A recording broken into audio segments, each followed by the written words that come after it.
Have you ever wondered why your child may sometimes be unbuttoning and buttoning his shirt over and over without getting tired?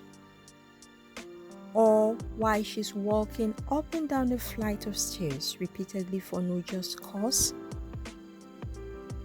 Or going back to an already concluded activity and starting all over again?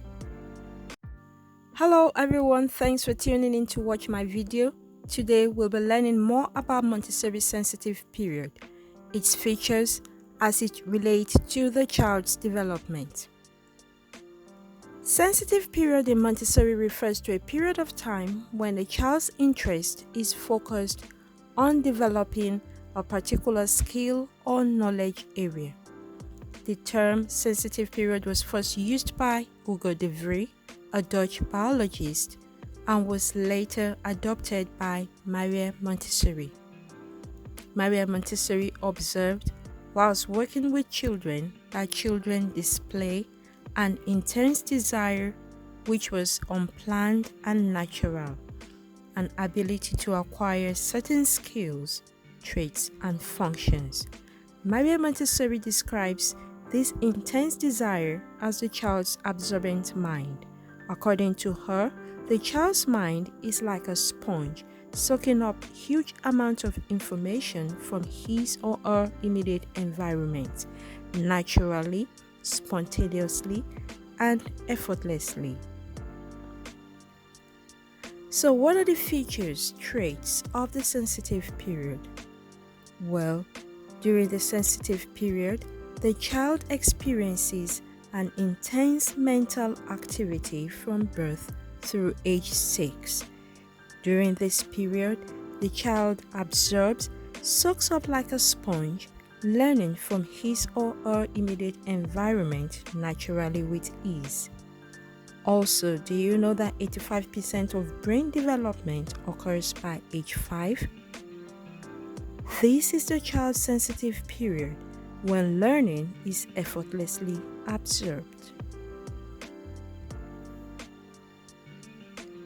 Have you ever wondered why your child may sometimes be unbuttoning and buttoning his shirt over and over without getting tired? Or why she's walking up and down a flight of stairs repeatedly for no just cause?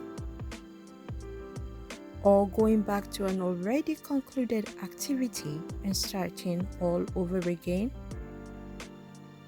Well, your child is displaying this pattern of behavior because she or he is in her or his sensitive period.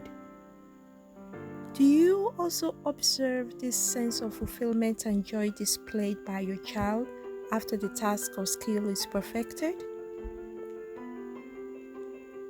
We must also know that the sensitive period is not permanent.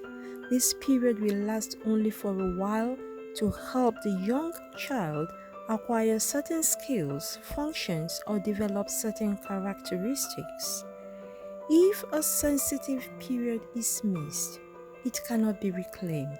It's a lost opportunity in the sense that the skills or concepts that could easily have been learned effortlessly and naturally during the sensitive period will most likely take a greater effort to learn in later years. Or haven't you ever wondered why it's so difficult for adults to learn a second language? What are the 6 sensitive periods? How do you support these periods in your child's development? Hit the notification bell so you'll be the first to know when I upload my next video on the 6 sensitive periods and the exercises that will help your child develop and improve her skills.